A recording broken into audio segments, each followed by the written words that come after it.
नमस्कार दोस्तों, आपका मेरे चैनल प्रतिमा स्टोरी वर्ड पर स्वागत है। आज मैं आपके लिए एक नई स्टोरी लेकर आया हूँ जिसका नाम है दुष्ट सांप और कौवा।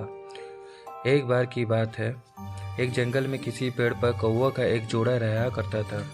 वो दोनों खुशी खुशी उस पेड़ पर जीवन बसर कर रहे थे। एक दिन उनकी इस खुशी को एक सांप की नज़र लग गई। जिस पेड़ पर कौवा का घोंसला था, उसी पेड़ के नीचे बने बिल में सांप रहने लगा था। जब भी कौवों का जोड़ा दाना चुगने के लिए जाता, सांप उनके अंडों को खा जाता था और जब भी वो वापस आते तो उन्हें घोंसला खाली मिलता था। लेकिन उन्हें पता नहीं चल पा रहा था कि अंडों को कौन ले जाता है। ऐसे कई दिन निकल गए। एक दिन कौवों का जोड़ा दाना चुग कर जल्दी आ गया तो उन्होंने देखा कि उनके अंडों को बिल में रहने वाला एक सांप खा रहा है। इसके बाद उन्होंने पेड़ पर किसी ऊंचे स्थान पर छुपकर अपना घोंसला बना लिया।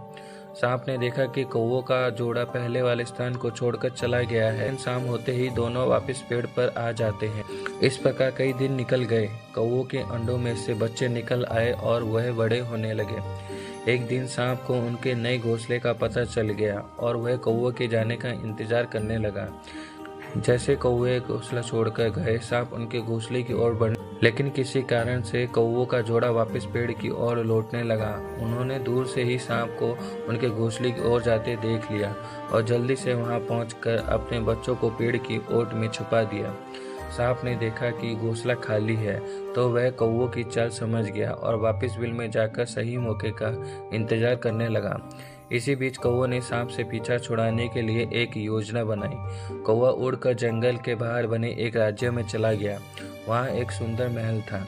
महल में राजकुमारी अपनी सहेलियों के साथ खेल रही थी। कौवा उसके गले में से मोतियों का हार लेकर उड़ गया। सभी ने शोर मचाया तो पहरेदार हार लेने के लिए कौवा का पीछा करने लगे। कौवे ने जंगल में पहुंचकर हार को सांप के बिल में डाल दिया, जिसे पीछा कर रहे सैनिकों ने देख लिया। सैनिकों ने हार निकालने के लिए बिल में हाथ डाला तो सांप पुकारते हुए बाहर निकल आया। सांप को देखकर सैनिकों ने तलवार से उस पर हमला कर दिया, जिससे सांप घायल हो गया और अपनी जान बचाकर वहां से भाग गया।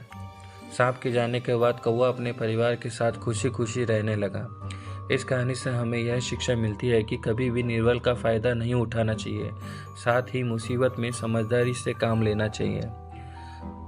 धन्यवाद दोस्तों। अगर आपको यह कहानी पसंद आए तो कृपया चैनल को लाइक और सब्सक्राइब करें। मिलते हैं अगली वीडियो में। धन्यवाद।